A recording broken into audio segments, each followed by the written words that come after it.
Hey guys, it's Stephanie and welcome back to my channel. It's been a little while since I've made a video, but because of the new year, I figured a lot of people are going to be planning their Camino in the upcoming months, and I wanted to give you a few of my tips for how to actually plan your Camino.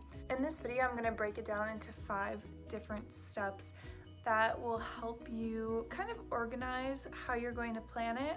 Now, any of these steps can be taken out of order. They don't have to go in this specific order. It's what you want to do with it, and this is how I feel might be the best way to plan it. So without further ado, I'm gonna get started into the steps. Okay, step number 1 is choosing your Camino. There are many different Camino paths that you can choose. Now, the most popular is the Camino Frances, which starts in Saint-Jean-Pied-de-Port, and you walk from there to Camino de Santiago. Now, there are a few starting points along that trail that you can start at. Well, you can start anywhere basically along that place, depending on the amount of time that you have to do your Camino, which we'll get later in the steps. So you can start in Roncesvalles, you can start in Pamplona, you can start in Astorga, you can start in Sarria, which is a very popular place to start because it's the last 100 kilometers and that's what it takes to get your Compostela. There's also some of the other trails are the Camino Portuguese, which is the second most popular. So if you've already done your Camino Frances and you want to go on to something else, the Camino Portuguese is the second most popular as compared to the other one. I believe you can start in Lisbon is the furthest south. I'm sure you can start further south, or you can start in Porto, or you can also start, I think Porto is the second most popular starting point on the Camino Portuguese. Then you have the Camino Norte, or the northern route, which goes along the ocean. You have also the English route, which is a much shorter version. You also have routes like Le Puy in France that connect to Saint-Jean-Pied-de-Port, and then you can continue up through the Camino Norte, or you can continue on the Camino Frances. So the one I did was the Camino Frances. It's a good starting point because it's very popular, and so that means the community has really grown from it. There's lots of albergues. They're open for a longer period of time throughout the year. You have a lot more of a trail community because there are more people from around the world that choose to do this one.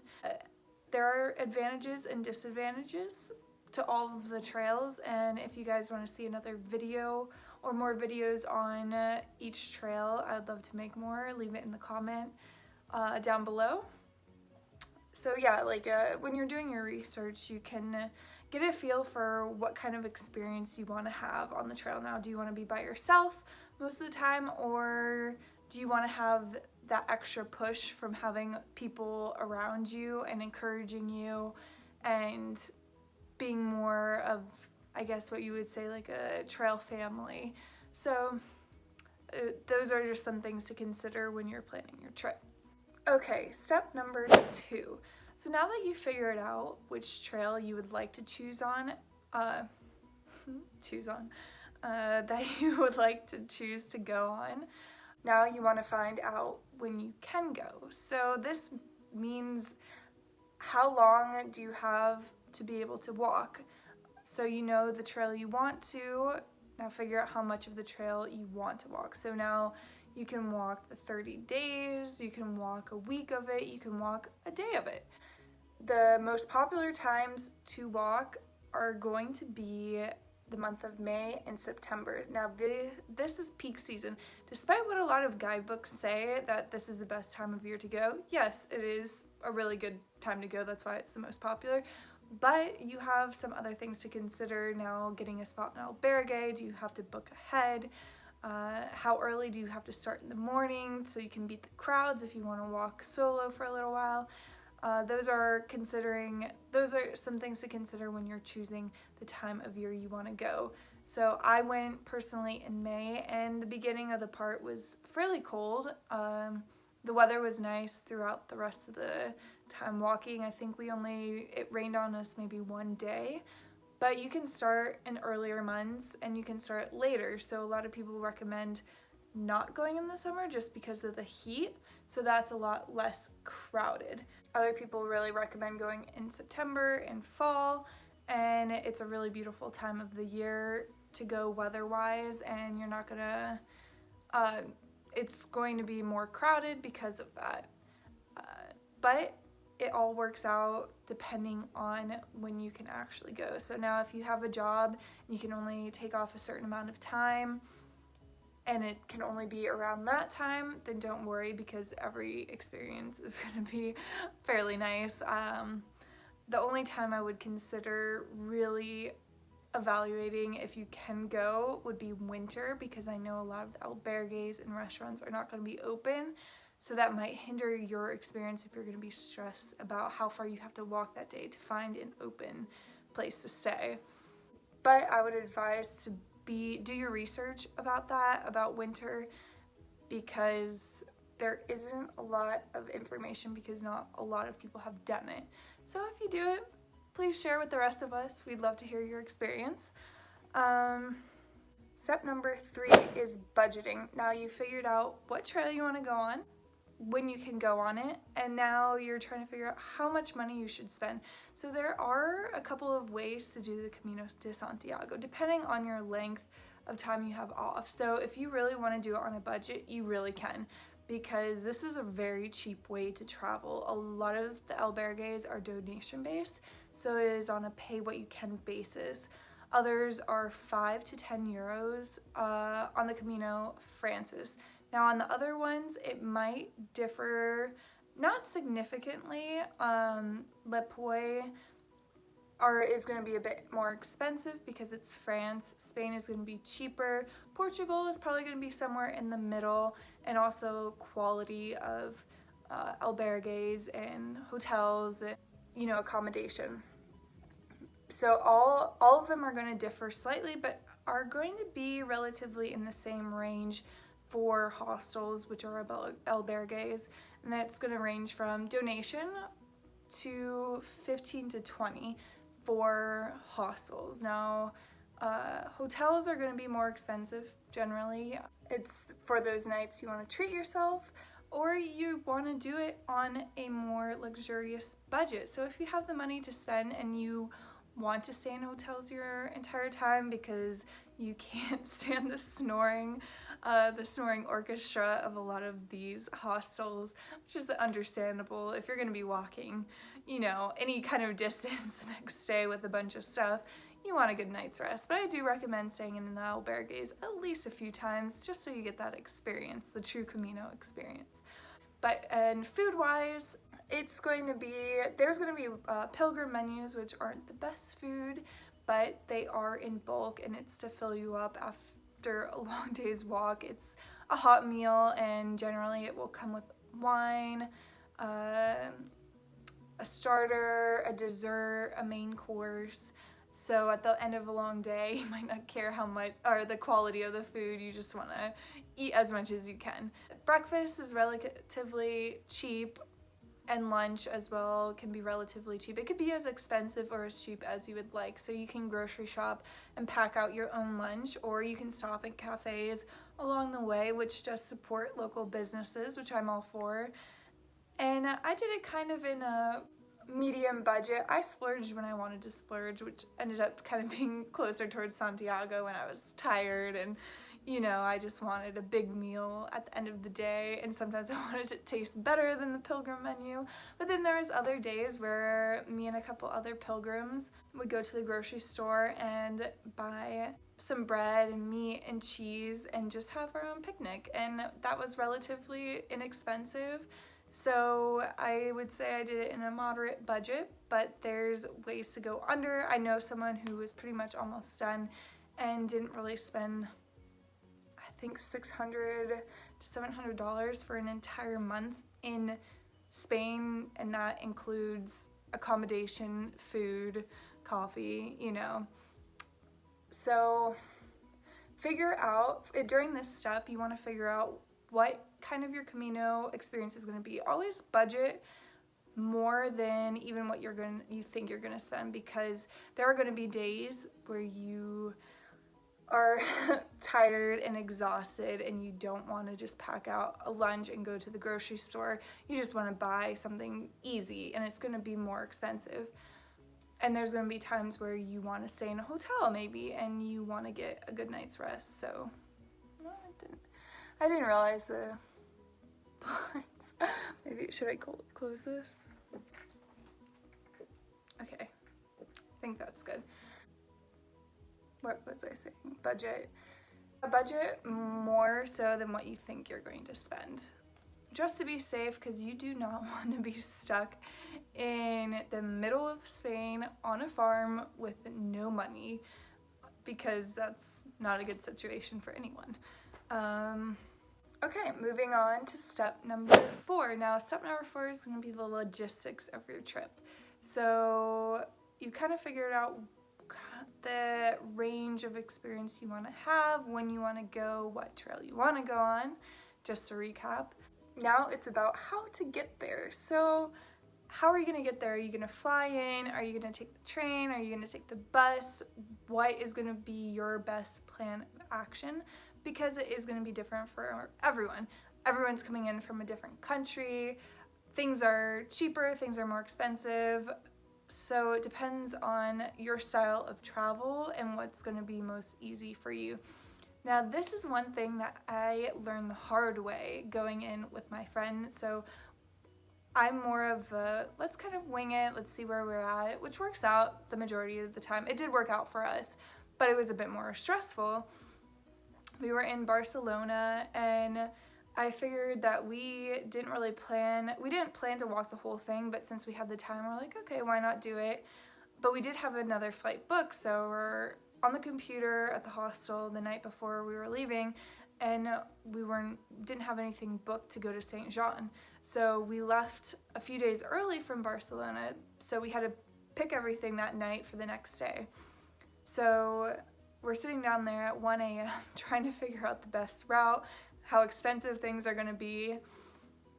I had briefly looked this up before I had left, and I knew that there was going to be a train, but I didn't realize how popular of a train this might have been, especially booking the day before. We ended up booking a train to Zaragoza, and then a bus to Pamplona, and then another local bus to Saint Jean Pied de Port, where we had to find out where we were going to stay that night. We arrived, we had no idea. Everyone's kind of scattered and running. We were running to albergues to try and beat everyone from the bus to be able to get a spot, and we ended up going to a few that were completely booked up. So book your first night in Saint Jean Pied de Port. I can't stress this enough, because the albergue owners looked at us like we were crazy when we didn't have a place to stay. I mean, there were other people in the same situation, and that's what kind of made it unenjoyable, but also kind of funny now looking back at it, because we were running with all our stuff the day before we were supposed to go hiking, just trying to find a place to stay in the cold, and we did. Luckily we did. A lot of people are very accommodating, but you don't want to be in that situation. And so figure out how you're going to get there. There's from Barcelona, there's from Pamplona, from Paris. That's for the Camino Frances, I should emphasize.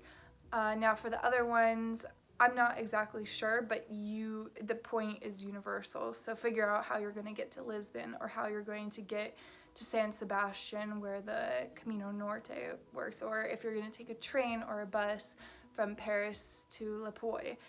Figure out what the best transportation is, and also to look on sites from that country. So if you can find a link to like a Portuguese site, they might have more options than say an American site or a British site or a German site. Look up within that country and then try and translate it through Google Translate. It might be helpful to give more options that weren't readily available on other sites. And they might be at a cheaper cost too, because you know, they're catering towards more of the local market rather than tourists that are coming in, which is generally has that tourist tax. So it might be another way to save money. That's another tip. Also, another logistical part is find a guidebook or figure out your kind of path before you go. So it doesn't hurt to bring a guidebook. So I wasn't going to with my friend. I was just figuring we were kind of gonna wing it. And again, that's when we didn't think we were gonna walk the entire thing. But having a guidebook was helpful. I enjoyed reading about the next day's walk. So me and my friend would sit down, usually at dinner or after dinner when we're just relaxing, and I would read aloud the passages of kind of what we're gonna see, a little bit of the history for tomorrow, how long the walk was gonna be, so we could mentally prepare ourselves. Now there's a couple different apps that have this information available. I'll have to link the guidebook below, the one that I use, because it was really helpful and it was one of the most popular ones, especially among English speakers. Now each country is going to have their own. I know there was a German one, a French one, so they're all kind of different depending on where you're from. But also too, if you want to get the guidebook ahead of time, then you can get to read through it, you get excited, you can kind of plan each day and try and plan a few days extra so you don't have the rush. Now if you finish early, that's good, or if you finish early and decide to go on to Finisterre or Muxia and then come back, you kind of want to get an idea of how long your trip is going to be, regardless of what you think you can walk, because it's going to be different once you're out there, and especially with all your stuff. So I mean, I'm 24, I did it at 23, and I was like, had very optimistic paces. I was like, yeah, I work out and I'm athletic and stuff, but it was the amount I thought I could walk was not what we actually did walk. So think how much you're capable of,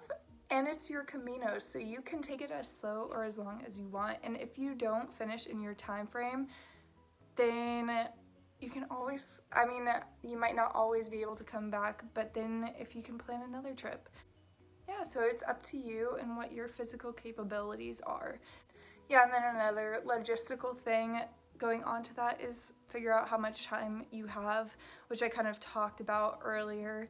If you have time constraints, such as a job, or if you don't have any time constraints, maybe you're in between jobs, you're taking some time off, you're trying to figure things out, or you've told your job, hey, this is what I'm going to do, you're at that point in your life, or you're young enough where you're still in college and you have the summer, or you're just graduating high school and you have the summer before you start college, or you're taking a gap year. So it's going to be a different situation for everyone. Just kind of figure out what your time is and where you're going to start along your specific Camino.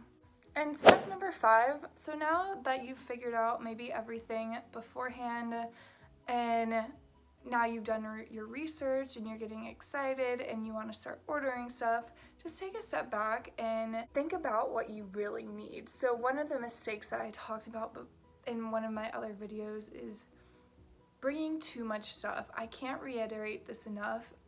Don't do it. Just bring the bare minimum, and if you need anything, there is going to be shops along the way that cater to pilgrims' needs. So you can always pick stuff up. You're not going to be in the middle of absolute nowhere. You're going to be passing through 4 towns a day. So if you really need something and you get there and you're like, man, I really need an extra pair of socks, you're gonna find an extra pair of socks. That's not gonna be a problem.